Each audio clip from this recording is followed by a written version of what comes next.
The primary objection to cryonics, which people of faith mention over and over, is always the same. Cryopreserved people will be impossible to reanimate, since their souls, having gone to heaven long ago, will no longer be available to inhabit and therefore animate their bodies. Rudi Hoffman, the world's leading cryonics insurance provider, addresses this theological problem. Not everybody who signs up for cryonics is a skeptic, agnostic, atheist, but I think probably 80% of them are. Well, yeah, I think you almost have to believe in the lack of a soul. All of my relatives that I talk to about cryonics, they believe that, well, you can't freeze yourself and reanimate it because once you're dead, then your soul leaves your body and it's no longer available for reanimation. When that question comes up, I ask people, well, if you're on the operating table and your heart stops, you take heroic efforts to revive people. Does that seem like a good idea? Well, everyone thinks that's a good idea. This is the same concept. It's extending the time. Well, when you speak with human beings, they tend to think in human time spans.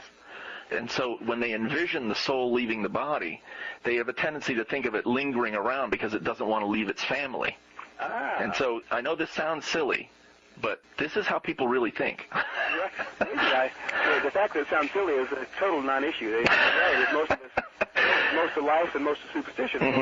But if you're asking the soul to linger around for 200 years, the family's not going to be sticking around the hospital that long, and it's like, it's kind of hard to describe exactly. Yeah, people are funny. I think you're absolutely right. If people actually were pressed into specifics, they might say the soul kind of hangs around for 20 or 30 or 40 minutes. But if we're asking for hang around 80 years or 40 years, however long it takes to resuscitate us, it might not do that. Plus, there's the empirical evidence problem. They have seen people be resuscitated, but they've never seen any frozen people come back. Exactly, and the reality of the technology is to be terribly harsh, as you probably know right now. Is that we don't have as much as a mouse or a rat or a cat back from full cryonics. But I actually petted a dog named Bob, the wonder dog, that was literally dead. This is exactly on point to what we're talking about. Literally, heart stopped, breathing stopped, and brain stopped. EKG dead for 16 and a half minutes. Done by Mike Darwin. And they resuscitated it. This is at room temperature. To be fair, it did have a lot of anticoagulants, a lot of drugs in its system to reduce the deterioration, but it's basically dead for 17 minutes at room temperature, and the dog came back, knew who it was, knew its masters, brain pattern intact. Proof of concept. The proof of concepts are all over the place. Frogs that cool down and go into biostasis over the winter. Lizards do that. There's a number of bugs that do that. Bears even hibernate. Every time you turn your computer off, the pattern remains.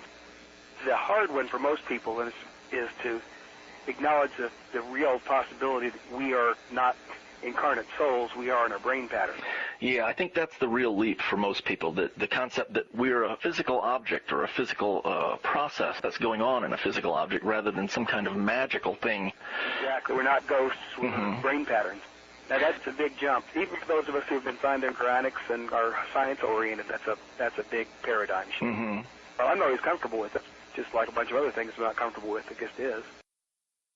That was Rudi Hoffman, certified financial planner and the world's leading cryonics insurance provider. You can learn more at his website, rudihoffman.com. That's spelled RUDIHOFFMAN.com.